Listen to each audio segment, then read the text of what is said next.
President Trump's communications team can't set the record straight on the president's health. Trump takes an ill-advised ride around the hospital, and Democrats try to conceal their glee as they politically maneuver. I'm Ben Shapiro. This is The Ben Shapiro Show.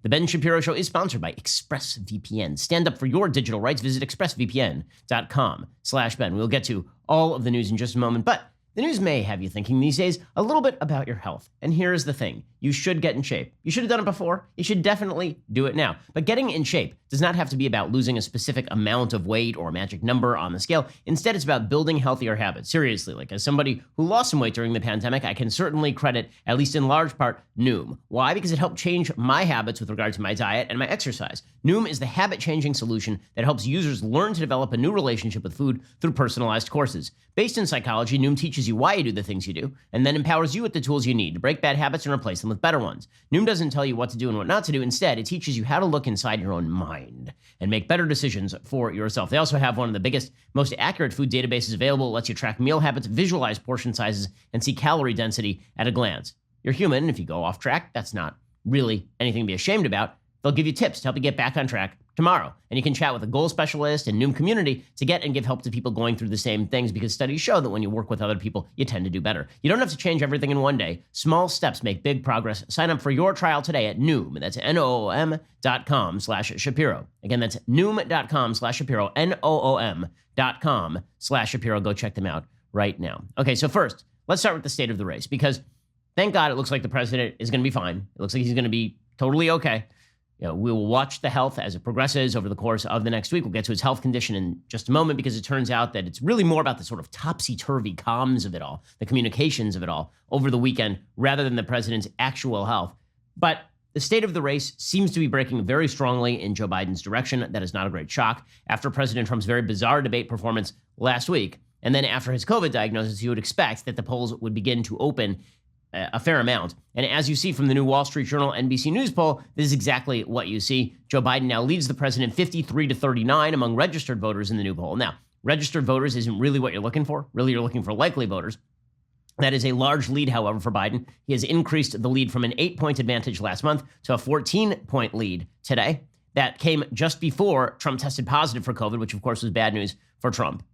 The survey actually found that the individual news event, the debate, was having a material effect on Trump's political standing, at least for the moment. One of the reasons, again, was because Trump sort of reinforced the fact that he was at the center of the race. As I have literally been saying for years at this point, if this race is a referendum on Trump, he's going to lose. If this race is a referendum on Biden and the radicalism of the Democrats, then maybe the Democrats lose.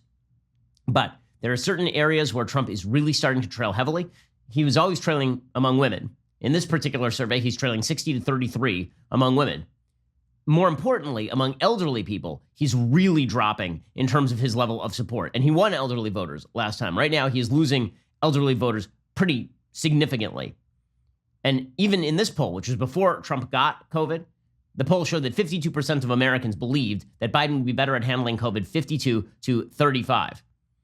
So all of this is bad news for Republicans, obviously. It's bad news for the Senate. The worse the president performs, if it's a close election and he loses, maybe the Republicans hold the Senate. Right now, Republicans, in order to hold the Senate, need to hold 5 of 8 contested seats. Right now, that looks pretty dicey.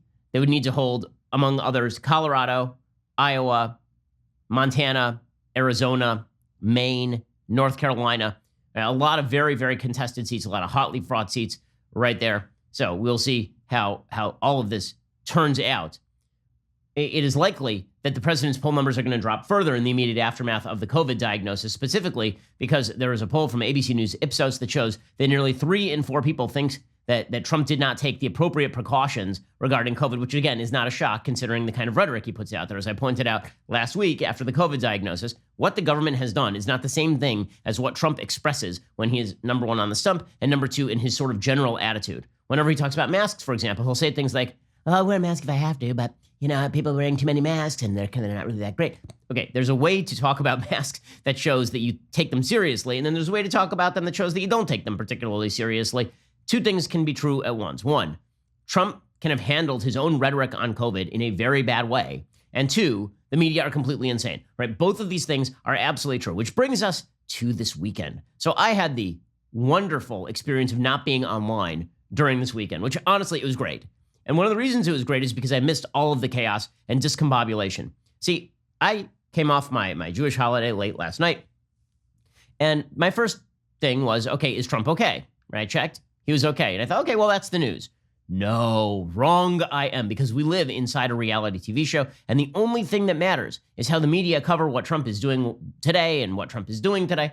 And so what you got over the weekend is really in microcosm the last 4 years of the news cycle, which is Trump does a bunch of things, some of which are good and some of which are tremendously ill-advised, and the media treat all of them individually as the end of the world. And when you come away at the end, Trump's basically okay, the media's basically okay, everything's basically okay, right? That was the story of the weekend. Nonetheless, two things can be true at once. There was a botchery in terms of exactly how this was handled from the White House, without a doubt. And also, the media decided to turn everything, even stuff that was pre-approved with the health professionals, that it sort of decided to turn everything into some sort of crazy scandal.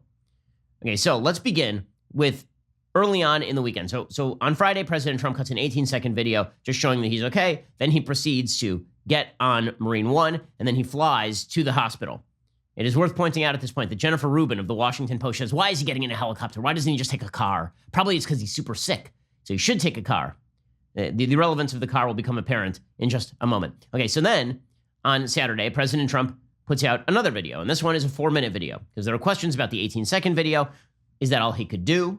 Right? How sick was he? So on Saturday, he puts out a second video in which he speaks for 4 minutes and he talks about how he's going to beat this thing and he's learning about COVID the hard way. And frankly, he looks, a fair bit better than he did on Friday. It's been a very interesting journey. I learned a lot about COVID. I learned it by really going to school. This is the real school. This isn't the let's read the book school. And I get it and I understand it. And it's a very interesting thing, and I'm going to be letting you know about it. In the meantime, we love the USA, and we love what's happening. Thank you. Okay, so obviously he doesn't sound bad there, right? I mean, he looks like he's pretty high energy, kind of typical Trump. He looks like he's getting through this thing. The White House then released pictures of Trump signing papers, and the media went crazy because, oh my God, it looks like he's signing a blank paper. First of all, it's not clear the paper is blank. Number two, he might be dying, guys. As far as you know at this point, he could be dying. So that seems like that is a last priority. They also went crazy because there are two pictures of him that were released. One of them, he's wearing a jacket. One of them, he is not wearing a jacket. And they're like, he took those 2 minutes apart. And then he pretended that was him doing work all day long. Okay, seriously, it was amazing. Over the weekend, members of the media were like, other presidents have lied about their state of health in the past. Woodrow Wilson, FDR, JFK. I've seen presidents lie about their health in the past, but they're good at it. Well, no, the difference is that back then, the media were actually complicit in lying about the health of the president of the United States when they felt that it had national security implications. Here, they're obviously trying to pick apart the health state of President Trump based on whether he is signing a blank sheet of paper or not. Okay, so that was Saturday. Okay, then on Sunday, as we'll see, President Trump decided, it's Sunday. Let's go for a drive. We'll get to that in just 1 second. First, let's talk about the fact that right now, it's kind of an uncertain business being a gun owner. What I mean by that is not that you shouldn't own a gun. I mean, you should own a gun. But one of the big problems is that if you don't know every legal in and out about how to use your weapon in case of self-defense, you might find yourself under arrest anyway. And this is why you need the help of my friends over at the U.S. Concealed Carry Association. It's not right for good, responsible Americans to wind up in jail or embroiled in a lawsuit for defending themselves or their family. In this state, you need a gun to protect yourself and your family and yourself, and you need to know how to use it. And this is why you should be joining up with the USCCA. Right now, they will give you a 100% free guide, the Complete Concealed Carry and Family Defense Guide, when you text my name, Ben, to 87222. In that guide, you will learn how to detect attackers before they see you, how to survive a mass shooting, the safest and most dangerous places to sit in a restaurant, how to responsibly own and store a gun even if you have little kids, and a whole lot more. It's 164 pages. It comes with a bonus audio version so you can listen whenever you want. You'll get instant access to that guide and a chance to win $1,000 so you can buy a gun to protect your family. Text my name, Ben, to 87222 right now. Again, text Ben to 87222. So it was a Sunday, and the president was feeling better, and so he decided it was time for a drive. So he released another video in which he said, guys, you know what? I'm missing all y'all. And sure, I have a window right here, and I could just go there and open it up and just wave to everybody like Ronald Reagan after he got shot in 1980. But instead, I need to drive around in a car. He's going riding in his automobile. Okay, so here was the video of President Trump riding around in his car.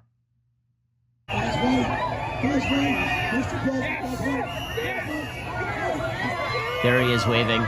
He's wearing a mask inside the car, and you have a bunch of Trump supporters outside cheering. Okay, everybody in the media went totally crazy about this. And you knew they would, right? You knew they would, which is why, was this like a wonderful idea on its face? No. I mean, if you're sick, the way you are supposed to be sick with COVID is you're supposed to quarantine. Quarantining means you're not supposed to do stuff like this, right? Now, again, Jennifer Rubin, who 5 minutes before was like, why didn't he take a car to the hospital? Now she's like, why is he even in a car at all? He should get back on Marine One. Okay, but the rest of the media, again, decided to go absolutely bananas over this thing. Now, again, for the 1000th time, two things can be true at once. Is it a good idea to get in a vehicle and drive around in the vehicle while you have COVID? The general answer is no. It is not a good idea to do this, right? We all made fun of Chris Cuomo when he had COVID, and then he decided to jet set out to his second property and check the place out while he had COVID. Okay. But is it also true that the president is likely working with medical professionals when he decides to do this? Of course that's true.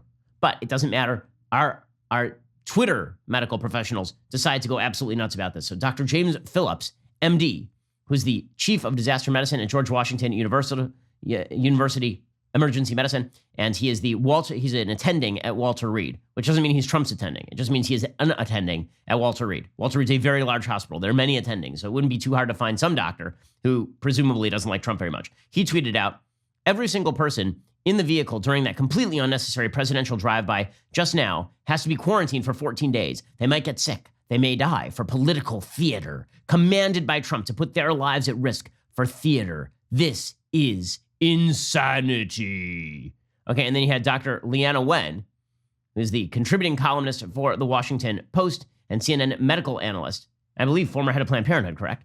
Leanna Wen, who, again, has her own political priors, she tweeted out, if Donald Trump were my patient in unstable condition and contagious illness, and he suddenly left the hospital to go for a car ride that endangers himself and others, I'd call security to restrain him, then perform a psychiatric evaluation to examine his decision-making capacity. Well, then you're probably not, like, a very good doctor, because it turns out that the Walter Reed physicians cleared him to do this. According to Catherine Herridge over at CBS, doctors okayed the president's drive-by supporters. Deputy Press Secretary tells Mark Knoller appropriate precautions were taken in the execution of this movement to protect the president and all those supporting it, including personal protective equipment cleared by the medical team as safe to do. So apparently the Secret Service agents were not just wearing masks along with Trump. They were also wearing goggles. They were also wearing like full-on gowns, basically. They're wearing whatever personal protective equipment they needed in order to be safe. And for all of the members of the media who were fulminating, look at Secret Service being put at risk. It's so terrible. Again, is this a good idea by Trump? No, it is not actually. But with that said, Secret Service, you guys are very, very worried about the Secret Service today. Let me just point out that over the weekend, there were a bunch of Black Lives Matter protesters protesting, and they were doing it at the White House, which means the Secret Service was right there. And there are videos and photos of people shouting directly in their faces, people screaming directly in their faces. And you guys didn't have one word to say about the safety and security of the Secret Service agents.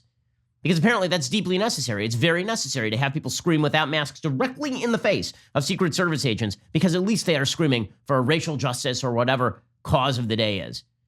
And so forgive me, my skepticism about your motives, media, when you talk about how deeply you care about the protection of our Secret Service agents. Okay, then, my favorite thing, the White House Correspondents Association, they couldn't even get the message straight. So was it bad for Trump to go on the drive, or was it bad that he didn't invite the press to also go along with the drive? According to The Hill, the White House Correspondents Association on Sunday blasted President Trump's brief foray out of his hospital room to wave to supporters from an SUV, calling it outrageous and criticizing the lack of transparency around the photo op. White House Correspondents Association President Zeke Miller said in a statement, "It is outrageous for the president to have left the hospital, even briefly, amid a health crisis, without a protective pool present to ensure the American people know where their president is and how he is doing. Now more than ever, the American public deserves independent coverage of the president so they can be reliably informed about his health." So it's terrible, terrible, terrible that Trump would go outside. Also, he was endangering everybody. Also, why didn't we have reporters in the car with him? So that's solid stuff right there. Okay, so what exactly is Trump's health condition as of right now? Apparently, he's okay. People are trying to blow it out of proportion that he's taking a steroid. Okay, lots of people take steroids. I mean, seriously, like steroids are a very, very commonly used medication. They are safe for use in children as designated by the FDA. The use of a clinical steroid in order to presumably help tamp down COVID or work on the immune system so as to tamp down COVID, that is not like the end of the world. However, there was confusion about his condition over the weekend. We'll get to that. We'll get to that confusion in just a moment. First, it now looks as though pretty much everybody around Trump has been infected with COVID. So Trump's campaign manager, Bill Stepien, he tested positive for COVID. Attorney General William Barr has not tested positive for COVID, but he's going to self-quarantine anyway, just in case for the next few days. We also have Chris Christie being diagnosed, and Christie obviously is also in a high-risk bracket, considering that he is obviously heavily overweight. We have a bunch of people who are at the Cleveland Clinic debate who apparently got tested and came out positive.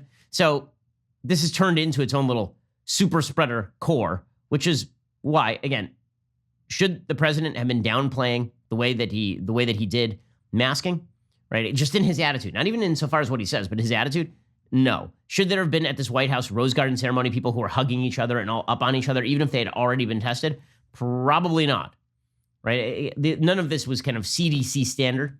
I get it. I get the narrative. I do. And again, two things can be true at once for the fifth time. Two things can be true at once. Botched by the White House. Media is bad at this. Okay, so the New York Times is looking at the use of dexamethasone to treat Trump as suggesting that he had severe COVID. According to the New York Times, on Sunday, Trump's doctors offered rosy assessments of his condition on Sunday, but the few medical details they disclosed, including his fluctuating oxygen levels and a decision to begin treatment with a steroid drug, suggested to many infectious disease experts that he is suffering a more severe case of COVID-19 than the physicians acknowledged. Yeah, and this is where we get off into cuckoo land territory. So now we have the New York Times and many other publications running full-scale speculation about the president's health while you have actual doctors out there speaking about the president's health. That seems irresponsible to me. It seems irresponsible to have Sanjay Gupta, talking about the president's health condition when he couldn't even correctly diagnose Chris Cuomo. On air, he said that Chris Cuomo had leakage into his lungs, which apparently is not even a thing. But over the weekend, he was like, I don't trust the medical information being put out by the medical team. Now, as we will see, there was some basis provided to this distrust by the White House communications team and the White House doctors. Everything's a mess. Everything's a mess. If this White House acted professionally, it would tamp down 2/3 of the problems that have happened inside this administration easily. That's been the problem with this administration from the very beginning. Lots of great policy, horrible communication strategy. Right, here's Sanjay Gupta on CNN. You got to be honest. You got to be transparent, and all these details matter. I mean, he's coming out to brief the public about the president. That's the briefing that's happening. If you're going to do that, then you have to be absolutely honest. And it wasn't just sort of conveying an upbeat attitude. It was purposely misleading yesterday about a very basic issue, which is whether or not the president had been on supplemental oxygen. Okay, and so they've taken whatever confusion came out of the White House and then painted the gloomiest possible picture. Now, is that because many members of the media are actually kind of hoping for the gloomiest possible picture for Trump? And it's going to be anticlimactic if Trump emerges with the V for victory sign and then says, I just did COVID. And you know what? It was not great, but all right. Is that something they're going to live with? We'll find out in short order because it appears the president is getting better, to the disappointment of a great many blue check marks on the left. We'll get to more of this in just 1 second. First, let us talk about the fact that you should not be headed out to the auto parts store today. In fact, why would you go to the auto parts store ever? They're just going to order you this generic part offline that you can do right now yourself. It's going to take weeks to get there. When it does get there, they're going to upcharge you, or they'll charge you differently because you are not a professional. Well, why exactly would you do all that? Instead, head on over to rockauto.com. It's much easier than walking into the store. RockAuto.com always offers the lowest prices possible rather than changing prices based on what the market will bear, like airlines do. Why would you spend up to twice as much for the same parts? Like, let's say you happen to need a Delphi FG1456 fuel pump assembly for 2005 to 2010 Honda Odyssey. That'll cost you like $354 at a big chain store. Well, that's the kind of thing you could get at rockauto.com for $217.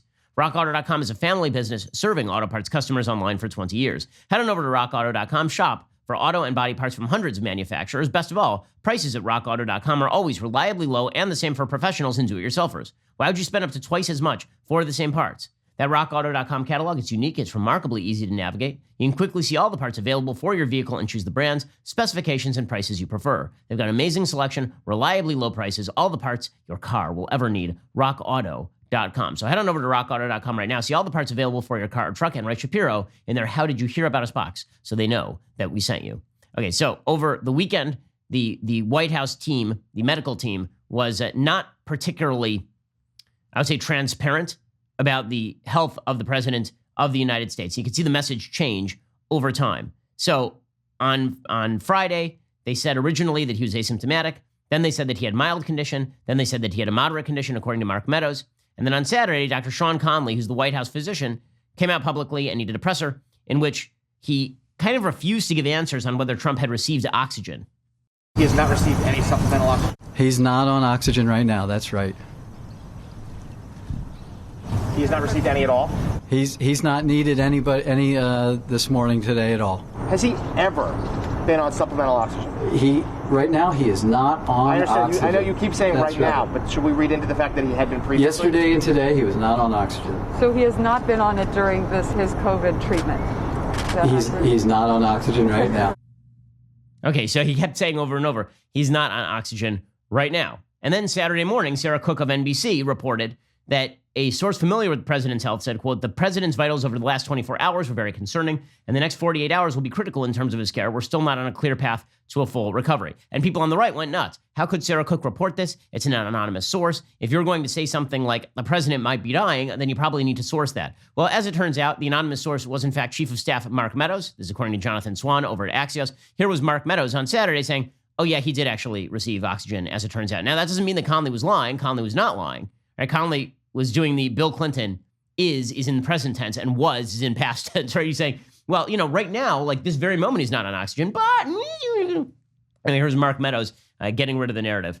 The biggest thing that we see is that with no fever now, and with him doing really well with his oxygen saturation levels, we yesterday morning we were real concerned with that. You know, he had a fever, and his blood oxygen level had dropped rapidly, and yet in typical style, this president was up and walking around.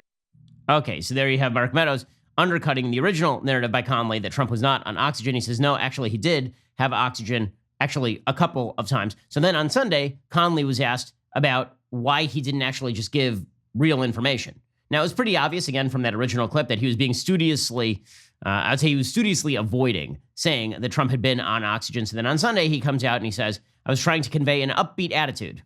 I was trying to reflect the upbeat attitude that the team, the president, that his course of illness has had. I didn't want to give any information that might steer the course of illness in another direction, and in doing so, it came off that we were trying to hide something, which wasn't necessarily true. So here I have it. He is the fact of the matter is that he's doing really well. Okay, so the last thing is the one that matters, but is this a good comm strategy? No. And as it turns out, it was a comm strategy that was designed at the top as per our usual arrangement. When professionals actually do the comms, things turn out okay. When President Trump does the comms, things do not turn out okay, meaning the communications strategy. I mean, this puts now the White House doctor in a position of not really being able to be believed. And Sunday, Conley was asked about this at the White House. He was asked, how are we supposed to believe you when you basically would not give us information yesterday? Yesterday, you told us that the president was in great shape, had been in good shape and fever-free for the previous 24 hours. Minutes after your press conference, White House Chief of Staff Mark Meadows told reporters that the president's vitals were very concerning over the past 24 hours. Simple question for the American people. Whose statements about the president's health should we believe? So the chief and I work side by side, and I think his statement was misconstrued. What he meant was that 24 hours ago, when he and I were checking on the president, that there was that momentary episode of the high fever and that temporary drop in the saturation. Okay, so the way that they actually ended up clearing this up is by saying that originally the timeline had been conveyed wrong. It wasn't over the prior 24 hours. It wasn't over the prior 48 hours. It was over the prior 24 hours. People on the left have been speculating that Trump tested positive as early as Wednesday. It turns out that that is not the case as far as we know. It turns out actually that Trump tested positive, I guess, as of Thursday. And then after he tested positive in a rapid test on Thursday, He went on Sean Hannity's show, and while he was on Hannity's show, he didn't then convey that he had tested positive because he was waiting for the more certain PCR test to come back. Now, that's not lying, right? I mean, if you test preliminarily positive in a rapid COVID test and you're president of the United States and you are now waiting for another test to come back, then and somebody asks you and you say, I don't know yet, that's not lying. Or if you just don't volunteer the information, that's not really lying either. It's not great. Like if you're Trump, probably just cancel the interview with Hannity. Like, why wouldn't you cancel the But again, comm strategy run from the top. The great lie of the Trump White House for a long time is that Trump is a communications genius. He is a branding genius. He is not a communications genius. These are two different things. A branding genius is somebody who knows how to put together a pithy slogan, somebody who knows to put together a pithy pitch. A communications genius is somebody who knows how to actually message complex ideas into the simple and how to be transparent enough with the American public that you gain their trust. And Trump is not a comm strategy genius. He is a very, very good branding guy. That divide has never been greater than it is right now. Now, with that said, the media, again, have lost their ever-loving minds over all of this. We've been told that him riding in a car literally is murdering people. We've been told that his doctors are openly lying to the American public. How can we trust them? To the point where we even had people like Joy Reid suggesting Trump may not even have COVID. Maybe this is just all a sympathy play. She said she was getting those sorts of texts from her friends.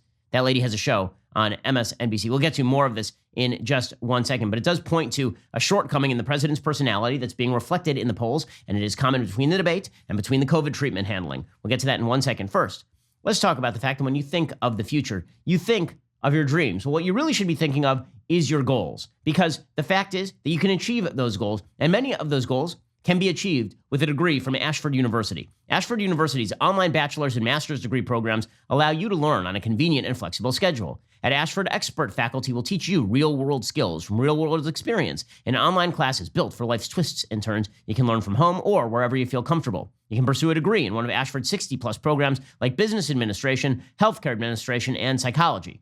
With 24/7 access to your classroom, daily support, financial aid available, Ashford will give you the tools you need to go from dreaming to doing. Turn that dream into an actual goal. Your bigger future starts today at Ashford University. There is no fee to apply or standardized testing required to enroll. Go to ashford.edu/Ben. You've heard me say before that the best path to a successful future is to constantly be upgrading your resume. Ashford is a great way to do it. Go to ashford.edu/Ben. Again, that's ashford.edu/Ben. Not all programs available in all states. Also, why would you be paying like a fortune to go to one of these bigger colleges that's going to give you the exact same online education right now that Ashford will give you? Go to ashford.edu/Ben. That's ashford.edu/Ben.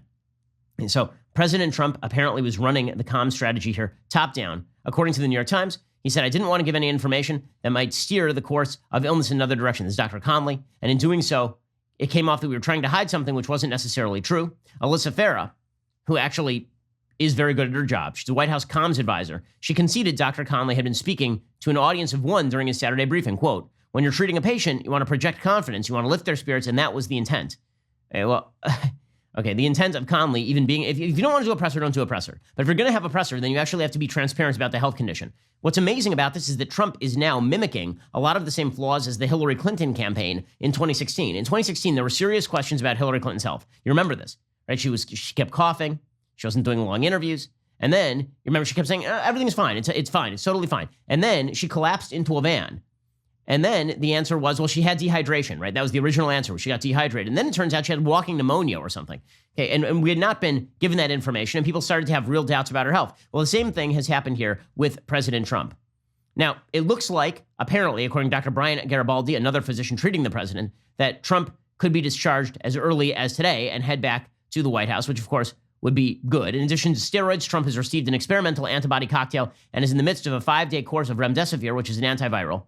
The White House does have a medical unit capable of responding to the president's health troubles. They don't have the sophisticated equipment available at Walter Reed, but more of that is for evaluation. Trump apparently wants out. If his Twitter account is any indicator, the president is feeling a lot better. He was pretty silent on Twitter on Saturday, blessedly. And then on Sunday night and Monday morning, he went wild on Twitter and just started tweeting everything in the world. Apparently, President Trump was very frustrated with a lot of the media coverage. And so he had a conversation with Rudy Giuliani, reported by the Daily Telegraph, in which a Daily Telegraph columnist now has unveiled the comments. She says, I have a good update for you from Rudy Giuliani, the former New York mayor. I spoke to him about an hour ago. He just got off the phone from the president. Apparently, the president gave Giuliani this statement, quote, You can go and tell people I'm watching this coverage, which is basically saying he's taken a turn for the worst. I feel I could get out of here right now, but they're telling me there can always be a backstep with this disease. I feel like I could go out and do a rally. I'm president of the United States. I can't lock myself in the room. Apparently, the president said, I had to confront the virus so the American people stopped being afraid of it so we could deal with it responsibly. Now, that could be president's actual message coming out of this. There are going to be two dueling messages coming out of COVID, assuming that Trump is fine, God willing. Okay, message number one is going to be the one pushed by Democrats. He was irresponsible. His irresponsibility led him to be in rooms with people he should not have been in rooms with. He did not protect himself, and he did not protect others. And in fact, Chris Christie has said, for example, that during debate prep, Trump was not wearing a mask. He was within 6 feet of Chris Christie, and Chris Christie now has it. We now know that Senator Tom Tillis has it. We know that Senator Mike Lee has it. Like a lot of people who are in Trump's kind of immediate circle, they'll step in. The president's campaign manager has it. You know, that's going to be the narrative, is Trump was irresponsible. And so when Trump got it, it was just a sign of his irresponsibility, which again is completely at odds with the administration's actual activity on COVID. This is one of the great frustrations. It is a true frustration for me because here's the deal. Here's what Trump could have done back in March and April. What if President Trump had said, you know what, lockdowns don't work. Lockdowns are a bad idea. What if Trump had said this? Total lockdowns are a bad idea. Because as we're going to see, what's happening right now is the debate over Trump's health and his obtaining COVID is now being telescoped. It's being telescoped into the debate over broader lockdowns, which are going to reemerge as we enter the fall. What if Trump had said, listen, lockdowns are bad strategy. Everybody should go back to work if they are healthy, and they should wear masks, and they should socially distance. People are capable of being responsible. This is exactly the case I was making in April. Go back and listen to the show. I literally said lockdowns are a bad idea, and I trust people to be responsible. And by and large, people are responsible. Okay, but it's easier to make that case when you are not personally being kind of irresponsible. It became even more politically inept when he started doing these large rallies. I said at the time on the show, over and over, as soon as the Democrats said that it was morally admissible for you to go out and protest and shout in people's faces and spread COVID as much as you wanted, so long as you were shouting about how the police were evil and America was racist and George Floyd, as long as you were doing that, it was totally fine. Trump should have said, listen, I'm not doing rallies. I don't know why you guys are greenlighting all this stuff. Whatever happens next is on you. I've said people should be responsible. You guys have engaged in pure irresponsibility, not only on a moral level by backing anti-police propaganda from the far left, but on a health level, you're being irresponsible by saying it's totally fine to go out in the streets, millions of people doing it. Instead, Trump was like, well, you know, if they can do it, I can do it. Let's have some rallies. And that, of course, allowed the media back in to say that Trump was being irresponsible. And because Trump is anti-lockdown, and then he got COVID, the case is going to be made that Joe Biden, who is pro-lockdown and has not had COVID, has the right strategy here, even though, again, anecdotal evidence is not the basis of good policy. But that's how people are going to use it. It was stupid. Okay, I'm sorry, that was a stupid strategy. And that's not an argument for mask mandates. Again, my whole case is that people can be trusted responsibly to put on masks when the caseloads are rising. You see this in LA, where everybody is wearing a mask. You saw this, by the way, in Florida. And I was in Florida for 3 weeks during the uptick. And people were, in fact, wearing masks in widespread fashion in much maligned Florida. By the way, Florida, Texas, Georgia, all of them had a much, much lower second wave, or first wave, as the case may be, than New York had. And New York is now having a bit of a second wave, where it looks like they're upticking into a second wave, because when you lock down very harshly, in consummate fashion, you will have a bump after the end of that lockdown. We'll get to more of the public policy ramifications of all this in just 1 second. Also, more kind of media craziness over all of this. First, let's talk about a truly meaningful gift that you can give to yourself or to your family. I'm talking about a portrait, like a full-on painted portrait of you or your family, your kids, your pets, like anything that's meaningful to you.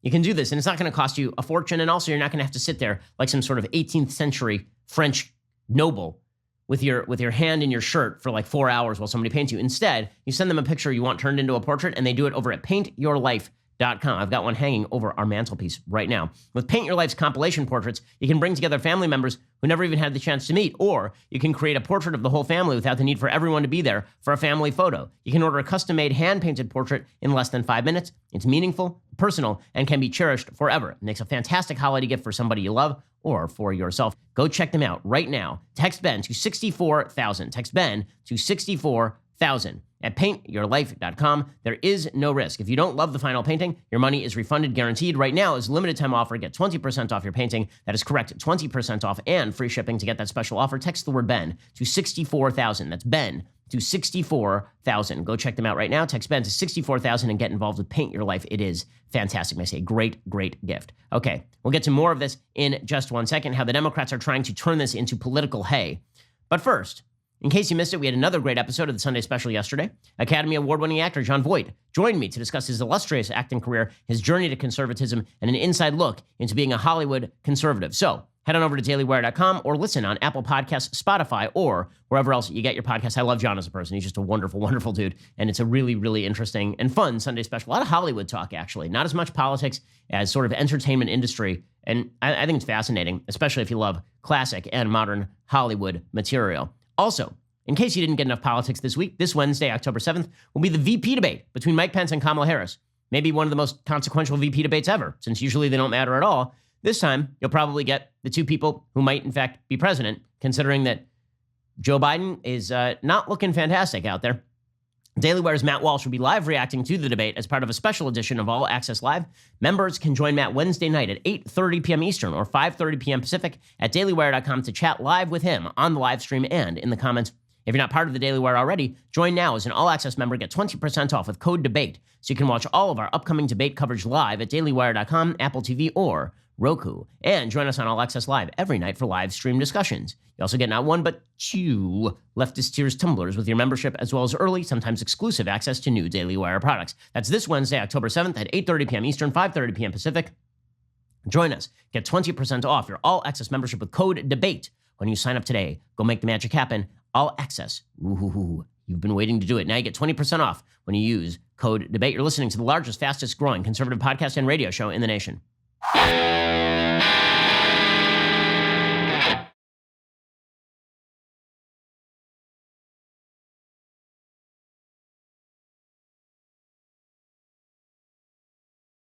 Okay, so there are two ways in which Democrats are attempting to play this particular COVID scenario into a broader political discussion. Way number one is they are trying on a very practical level to kill the vote for Amy Coney Barrett for the Supreme Court. Right? Their goal is we have enough senators who've been infected. They need to stay home. If they're at home, they can't vote. Okay, there's only one problem with this. The virus either runs its course or it does not run its course. Once it runs its course, that's usually like a 10-day period. The CDC says you're supposed to quarantine for 10 days. Once you are post-symptomatic, you typically are not transmitting the virus.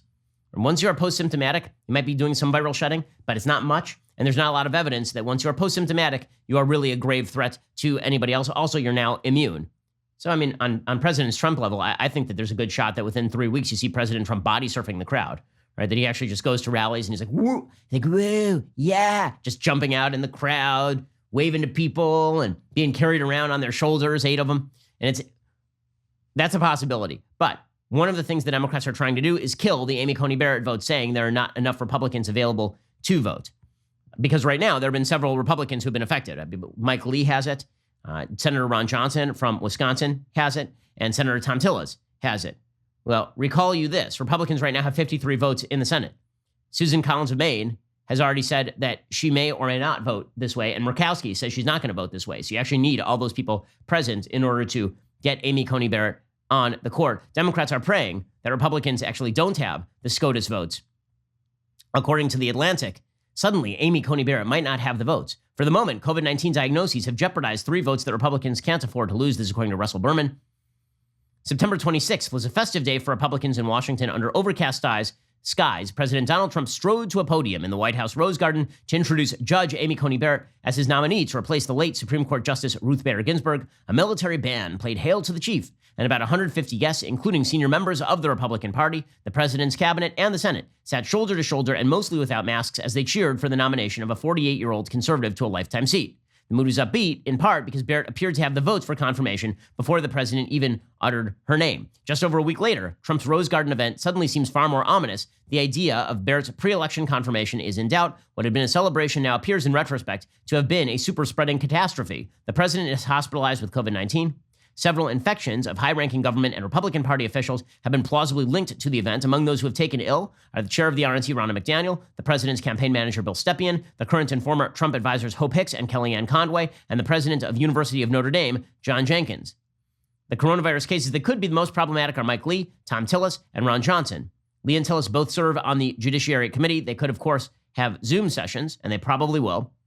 Republicans have a 53-47 majority. Two of the members have said they oppose holding a vote to confirm a SCOTUS justice before the election. The Senate isn't expected to hold a final vote until the end of the month. But if these three senators couldn't show up, Republicans would not have the votes. It's also possible that more Republican senators will come down with the virus in the next few days. Apparently, everybody is basically going to quarantine for the next week or so. This is exactly what Democrats are desperately hoping for. They've been looking for some sort of miracle to happen. And like Hans Gruber, they may get the miracle that they want. Chuck Schumer could barely conceal his glee a little bit earlier over the weekend, as he says that President Trump put a lot of people at risk. And also, by the way, maybe we shouldn't vote on Amy Coney Barrett. We need full transparency. We all know the president's cavalier attitude towards COVID, towards masks, towards social distancing has endangered many people, including himself, as again, this picture shows. But it happened over and over and over again. So now, at the very minimum, we need full transparency. We need to know exactly the level of the president's health. Okay, but is it really about that, or is it really about the political gain? Well, color me skeptical that it's about the actual human problems of COVID-19 here, especially when The Atlantic, on the same day, they're running pieces talking about how the vote for Amy Coney Barrett could be in doubt, ran another piece by Quinta Jurecic, a contributing writer at The Atlantic and managing editor of Lawfare, and Susan Hennessy, an executive editor of Lawfare, called The Reckless Race to Confirm Amy Coney Barrett Justifies Court Packing. They say, we used to reject court packing as a dangerous game. Now we believe it may be the best way to restore the court's legitimacy. Shocker, they've now flipped, and they say that it is now time to just toss justices willy-nilly onto the Supreme Court. Very exciting stuff. So it feels as though they have a pre-existing narrative here, and now they're just looking for an excuse to fulfill it. Okay, so narrative number one from the Democrats is there aren't going to be enough votes in the Senate, or even if there are, people are going to be sick, and so we shouldn't hold hearings. And so just conveniently, Amy Coney Barrett shouldn't make it on the court. Mitch McConnell's not going to listen to that. Amy Coney Barrett will end up on the court. Then there is the second narrative that is being promulgated, and that narrative is more damaging to Trump.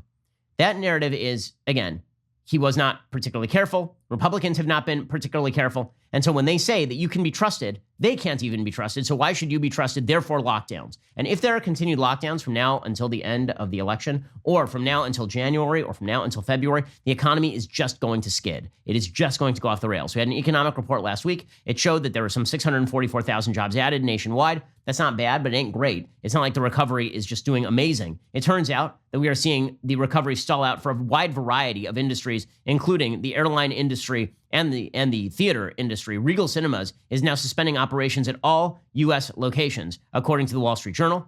They are the second largest cinema chain in the United States. They're closing every one of its locations nationwide after reopening in August. That followed a cascade of postponements for big-budget Hollywood films, most recently the new James Bond movie.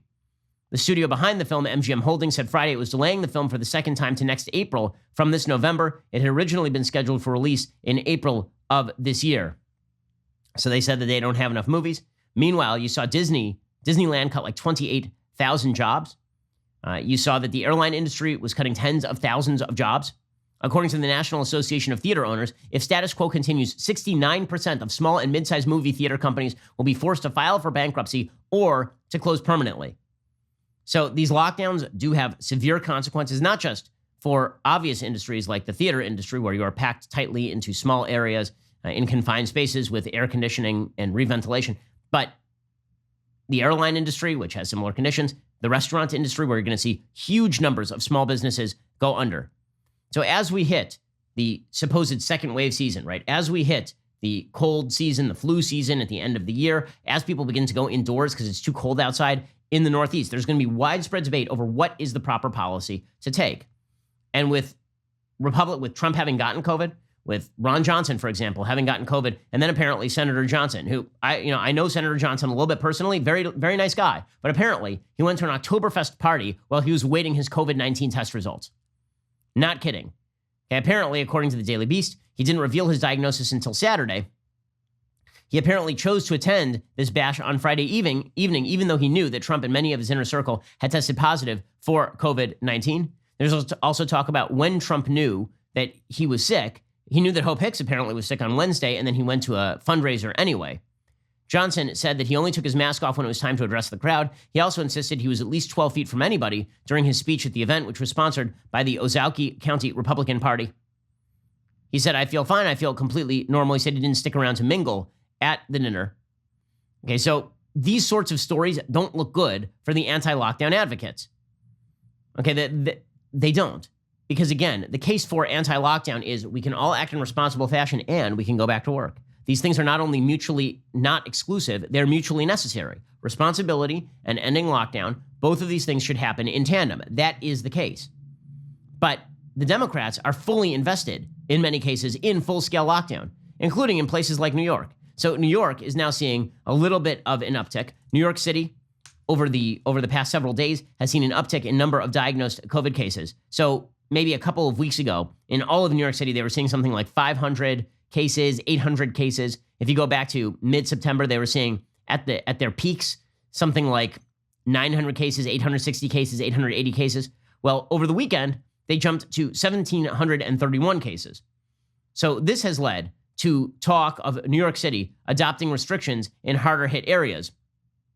According to the New York Times, for many weeks, public health officials had expressed concern that a second wave of the coronavirus would hit New York City, which until recently had achieved striking success in beating back the outbreak after a devastating spread that left more than 20,000 residents dead. On Sunday, with those fears growing, Mayor Bill de Blasio announced an emergency crackdown saying he intended to impose new restrictions in 20 hotspots in Brooklyn and Queens that have been experiencing rising positivity rates.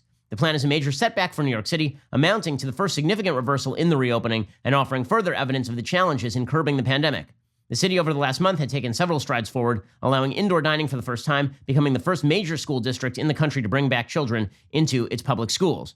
But under the new restrictions, de Blasio would close every school, public and private, in 9 of the city's 146 zip codes, as well as all non-essential businesses. Indoor and outdoor dining in restaurants in those areas will not be allowed. Even outdoor dining, right? Now we are back to full-scale lockdown under Bill de Blasio. Now, even as a person, I happen to be pretty COVID cautious, right? I have parents who are 64. You know this, right? When I was sheltering, I literally sheltered in place for several months there with my parents because I didn't want them to risk their health. Even today, when my parents are over with us, we tend to be outdoors. When we are indoors, my parents wear masks. They wear masks around my kids. I tend to be much more COVID cautious than some of the people who are on the right. But even I believe that it is nuts to ban, for example, outdoor dining. Okay, outdoor dining is not a chief vector of transmission. Schools, particularly for people who are under the age of 10, right? For small children, these are not a chief vector of transmission. It is one thing to talk about closing middle schools or high schools. Once kids have a more mature immune system, apparently they can now pass it to people because their bodies act like adult bodies. But if you're talking about 5-year-olds, they are not apparently passing this in anywhere near the same numbers. And if they do get it, they're not really getting supremely sick, according to CDC statistics. Okay, I can quote you all of the CDC statistics. Doesn't mean the risk is zero. It does mean that the risk is relatively lower, and the schools have been open in Europe for a long time without them becoming a chief vector of transmission. De Blasio said today, unfortunately, is not a day for celebration. Today is a more difficult day. The 9 areas have large populations of Orthodox Jews, communities where the virus have been spreading rapidly, and where public health officials have struggled to persuade many residents to adhere to guidelines on mask wearing and social distancing. Those areas all have had positivity rates in recent days of more than 3%, some as high as 8%, in contrast to the city's overall rate of 1.5%. The reason for that, presumably, is because in a lot of these Orthodox areas, it is the time of the year where you go to shul a lot, right? You end up going for Rosh Hashanah, Yom Kippur, right? These are the big communal days. Sukkot, the high holy days, holidays. This is the time of year when people tend to get together in close quarters. It's a big problem in Israel. This is why they've had military lockdown, particularly in religious areas. By the way, I think it is worth noting, I think it is worth noting right here, that the media's treatment of Orthodox Jews and other racial groups is quite disparate. Have you noticed this? Whenever there's a spiking rate, and it happens among black communities, or it happens in Hispanic communities, the answer is sheer American racism, brutal American racism. Not spiking deaths, right? Not spiking deaths where you could theoretically talk about differentials in medical care. Although even there, you're seeing those spiking rates of death vary by racial group, ethnic group in Europe as well. You're seeing it in Canada. It's very doubtful that America's racist medical system is really the problem here. Okay, but even when there is a spike in cases in the black community or in the Hispanic community, the media will chalk it up to endemic American discrimination and racism and evil. When there is a spike in rates in the Orthodox Jewish community in New York, it is because they're refusing to obey mask guidelines and they are going in enclosed areas and then spitting on each other. So, by the way, I tend to think that the second one is true, meaning that when you have a heavy spread in a particular community, you might want to look at the activity of the particular community as opposed to differentiating the communities based, one, on the behavior of the community, and two, based on the evils of the American system. Just going to note the media bias there, right? If there's a heavy uptick in urban Chicago, in heavily black urban Chicago, then it must be because America is a racist place. If there's a heavy uptick in Borough Park in New York, then it must be because those terrible Jews are out there spitting on each other. And just noticing the disparate treatment right here. Apparently, reactions to the restrictions began to emerge from Jewish leaders on Sunday evening after celebrations of Sukkot ended, at least the first couple of days. David Greenfield, who represented Borough Park on the city council until 2017, he said, "I think it's unfortunate New York City continues to single out a couple of Hasidic Jewish neighborhoods where there are now 20 neighborhoods with serious spikes. Many of the 20 zip codes the city's focusing on do have sizable numbers of residents who are not Jewish. The new restrictions could increase tensions between them and the Orthodox Jews. Most of the schools set to close are non-public schools, largely yeshivot, that have been open for weeks. About 200 private schools will close, as well as 100 public schools as well." Okay, so as New York looks to close down again, as more and more blue areas look to close down again, they're going to look at President Trump, they're going to look at Ron Johnson, they're going to look at the Republicans, and they're going to say, you guys said that people would be responsible, and you couldn't even keep yourself from getting this thing, and you're inside the White House bubble. So Trump could theoretically come out and say right now, listen, I should have been more careful, I should have socially distanced, I'm in the upper age bracket. But he should also say, listen, if you are careful, number one, you will lower your chances of getting it. And having been through this, the vast, vast, vast majority of people who get it do live. According to the CDC's best current estimates, if you are between the ages of 0 and 19 years old, your chances of dying from this thing are extraordinarily remote.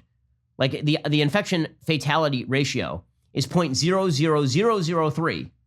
If you're 20 to 49, it is 0.0002. If you're 50 to 69, it is 0.005. Right, which means not 5%, not 0.5%, but 0.5%. Right, and if you're over the age of 70, then it's like 5.4% is your infection fatality ratio, which is still, means that 94% of the people who get it above the age of 70 are going to live. Now, once you get above the age of 80, then it starts to climb pretty precipitously.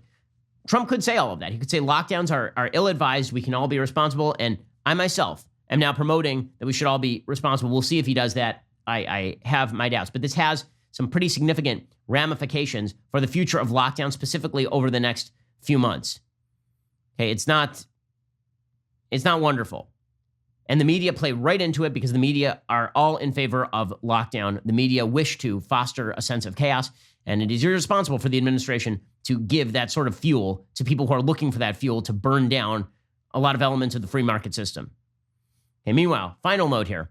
So I just have to point this out because the hypocrisy is so grand. So over the weekend, 60 Minutes covered Tara Reade. Tara Reade, of course, is the woman who accuses Joe Biden of having sexually assaulted her back in the Senate in the early 1990s. 60 Minutes covered it in Australia, which makes sense because we have tons of American voters in Australia. So really, really well done, 60 Minutes. Long before Joe Biden was a household name across America. And here's my desk. Tara Reade worked in his Senate office in the early 90s. In March this year, Reade came forward with what she said was the full story. By then, many in politics and the media were already questioning her version of events. It's an allegation that has received little coverage this election. And unlike Trump's accusers, Tara has received a barrage of scrutiny. Do you feel as though if Joe Biden wasn't Joe Biden, your allegations would be taken more seriously? Absolutely. Okay, so I'm glad that 60 Minutes saw fit to cover Tara Reade in Australia. Do you think they would be covering Donald Trump's accusers in Australia, but not domestically here in the United States? Yeah, I didn't think so. Okay, well, we'll be back here tomorrow with much, much more. So make sure that you stay tuned for that. Also, make sure that you go subscribe over at dailywire.com and use promo code DEBATE for 20% off because we have all sorts of good stuff coming for you in the next few weeks. We grow closer to the election. We are just weeks away at this point. It's going to be vital for you to tune in. So we'll see you here then. I'm Ben Shapiro. This is The Ben Shapiro Show. The Ben Shapiro Show is produced by Colton Haas. Our technical director is Austin Stevens. Executive producer, Jeremy Boring. Our supervising producers are Mathis Glover and Robert Sterling. Assistant Director, Pavel Wydowski. Our associate producer is Nick Sheehan. The show is edited by Adam Sayevitz. Audio mixed by Mike Koromina. Hair and makeup is by Nika Geneva. The Ben Shapiro Show is a Daily Wire production. Copyright Daily Wire 2020. Libs draw all the wrong lessons from President Trump's COVID diagnosis. The president drops in national polls, but gains where it counts, and race hoaxes proliferate around the country. Check it out on The Michael Knowles Show.